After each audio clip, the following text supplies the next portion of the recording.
Bonjour à tous, merci d'être présentés aujourd'hui. Nous sommes ravis de vous présenter notre projet innovant, la conception et la réalisation d'une application mobile Android pour la gestion des cours de master qui est réalisée par Louamim Naïma et Taleb et Mohamed El Haji et encadré par le prof Yassine Sadqi. Alors, avant de traiter notre application, on commence par un petit plan. Premièrement, l'introduction, deuxièmement, la méthodologie, troisièmement, analyse et la conception, la réalisation et enfin une petite conclusion.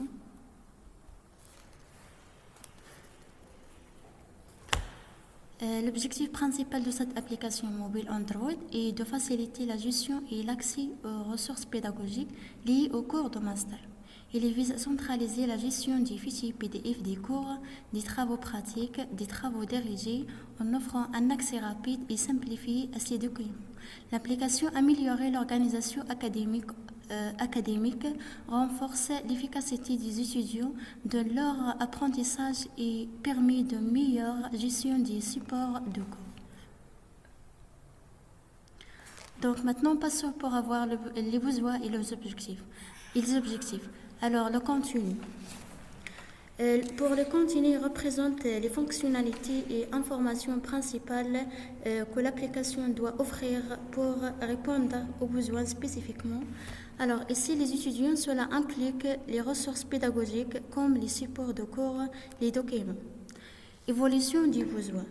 Alors, dans notre cas, il y a les besoins des étudiants comme accès aux cours et ressources pédagogiques, suivi de résultats, accès des ressources supplémentaires.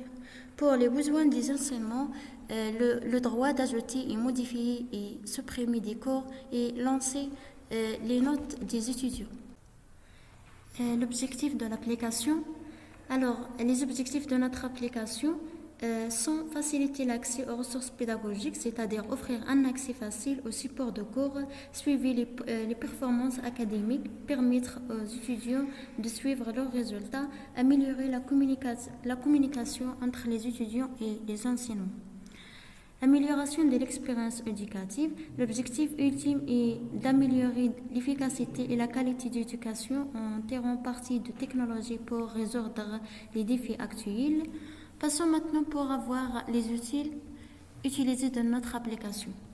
Dans le développement et la conception de l'application, on a Canva est une plateforme de conception graphique et le logo.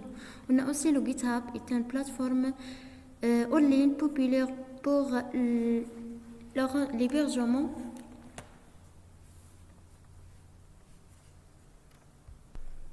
l'hébergement et la collaboration sur les référentiels Git. Parmi les langages de programmation, on a Kotlin, est un langage de programmation généralisé orienté objet, largement utilisé pour les applications d'entreprise comme Java et le développement Android. On a aussi l'Android Studio, est un environnement de l'application intégré officiel pour le développement des applications Android. XML est un langage de wizard utilisé pour définir la disposition des écrans des applications mobiles. Firebase est une plateforme de développement d'applications mobiles et web de Google offrant une variété de serveurs tels que l'authentification, la base de données et l'analyse en temps réel. On a SAR EML est un logiciel permettant de créer les diagrammes EML pour visualiser le système logiciel et comprendre l'objectif de technologie et utile pour vous aider lesquels correspondent les plus à besoin. Passons maintenant pour avoir les types des applications mobiles. Alors, techniquement, il existe 3 types d'applications mobiles côté utilisateur pour rencontrer des applications natives développées dans le langage propre à la plateforme choisie, Swift pour iOS Java Cleaning, pour Android Exploit Cleaning les capacités des appareils cibles offrant une expérience utilisateur optimale et fluide. Le deuxième type, c'est les applications web, développées avec les langages web HTML, CSS, Angular, exécutées depuis un navigateur web mobile fonctionnement proche d'une application classique, téléchargée depuis un store et les offre une solution plus simple et plus moins coûteuse à développer.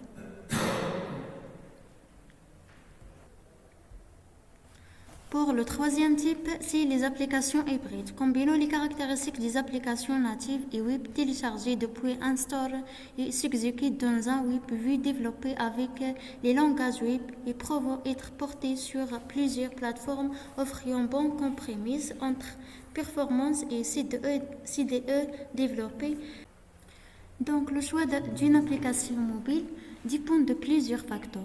Les fonctionnalités de l'application, le badge, le développement, les plateformes ciblées, les performances attendues, la nécessité d'accéder aux fonctionnalités spécifiques du device. Passons maintenant pour avoir les méthodologies.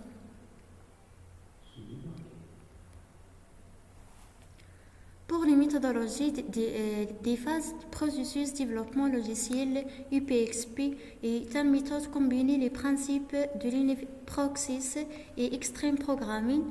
Donc, première phase, c'est la phase d'inception, pour l'objectif de recenser et définir le besoin du projet et parmi ces activités d'identification des acteurs implique dans le système la détermination des exigences du système, le regroupement des exigences selon l'intention et comme résultat élaboration du diagramme de cas d'utilisateur qui représente les interactions entre les acteurs et le système. Deuxième phase, c'est la phase d'analyse et la conception. Pour l'objectif de décrire en détail chaque cas, concevoir le système parmi ses activités. Passons maintenant pour avoir l'analyse et la conception. On commence par le diagramme de cas d'utilisateur. Alors ce diagramme montre comment les différents rôles interagissent avec notre système et l'importance de l'authentification pour accéder aux fonctions. Dans notre cas, il y a deux utilisateurs, les étudiants et les professeurs. Pour l'étudiant, permis de création de compte, récupération de compte, consulter des notes, télécharger des cours, consulter la liste des cours, ajouter un commentaire. Pour les professeurs, permet aussi de création de compte, récupération de compte, consulter des notes, ajouter des notes et télécharger des cours et aussi ajouter un commentaire. Passons maintenant pour avoir le diagramme de classe. Alors, dans ce diagramme, nous spécifie la structure de l'application telle que la représentation de classes, les attributs et les méthodes, aussi la relation entre les classes et les méthodes. Après l'authentification, on peut utiliser un email et un mot de passe de type string. On parle ici sur l'héritage des classes et le polymorphisme. Finalement, après l'authentification, des attributs et méthodes ne pouvaient comprendre le domaine métier de l'application. Passons maintenant pour avoir les interfaces de notre application. Alors voilà les interfaces de notre application qui nous fait la côté graphique. On utilise XML, la partie d'inscription. Nous passons avec une authentification correcte à la page d'accueil et voilà comment les étudiants attribuent. On a aussi la nouveauté de la partie home ou la partie d'accueil de l'interface des cours. Après un clic sur le compte PDF, on peut accéder directement à la page de cours et enfin pour déconnecter, on clique de la partie logo sur Proceed. On passe maintenant à la réalisation avec Monsieur Mohamed pour mieux comprendre notre application.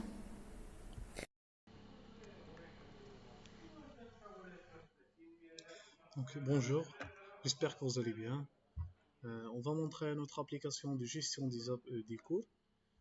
Donc, c'est ça le logo de notre application, gestion des cours. Donc, c'est la première interface, c'est l'interface de login. On a l'email et le mot de passe. Et pour accéder à notre application, il doit créer un compte, donc inscrivez-vous. Donc ici, pour l'interface de l'inscription, on a le nom d'utilisateur, l'adresse email, le mot de passe et la confirmation de votre mot de passe. Pour le nom d'utilisateur, vous écrivez votre nom, par exemple votre nom.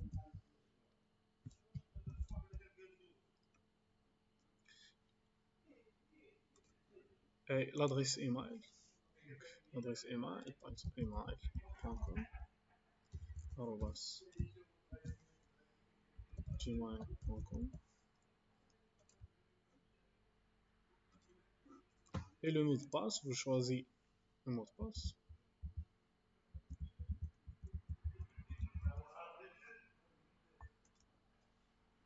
Et la confirmation de mot de passe.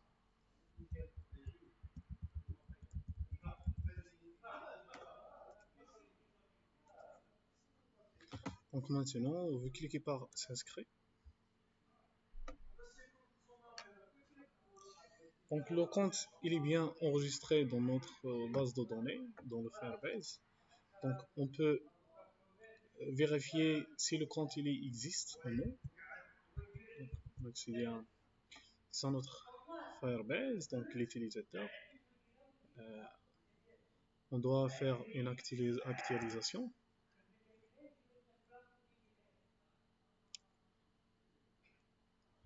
Ouais, donc le compte il est bien enregistré, email@gmail.com.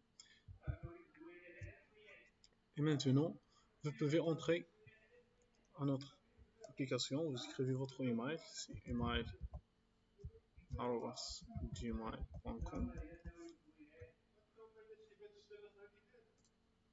Et le mot de passe, donc le mot de passe qu'on a écrit.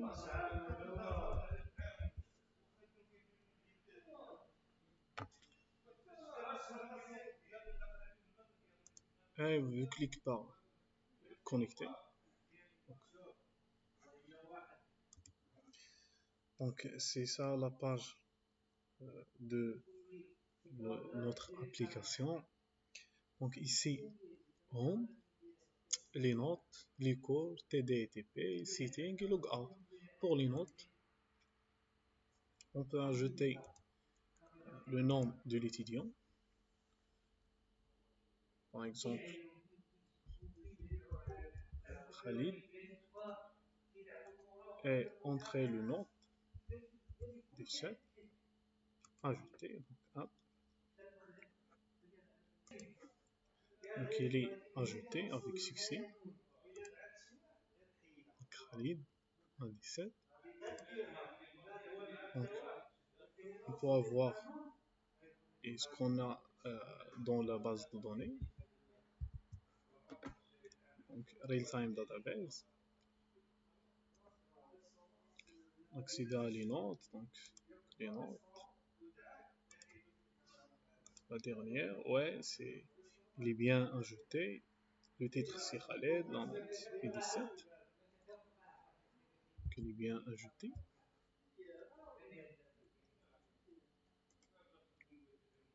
Pour les cours, donc on pourra accéder à le stockage de votre téléphone. Donc, on clique par PDF et choisit un cours, par exemple le cours de Java. Vous écrivez le titre de le cours et vous cliquez par Upload PDF. Il doit enregistrer dans database, dans le Firebase. Et pour TD et TP, c'est la même chose. Vous choisissez un TP ou bien un TD. Ici, vous écrivez TP1 par exemple. Et vous cliquez par Upload PDF. Et c'est bon.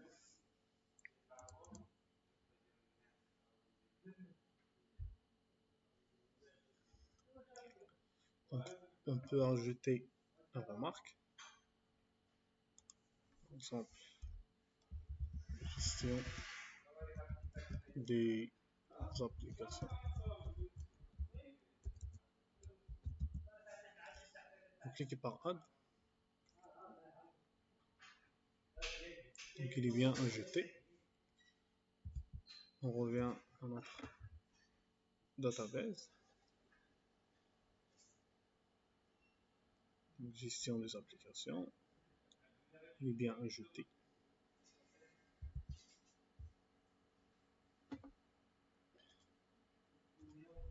Et à la fin, on a setting et logout.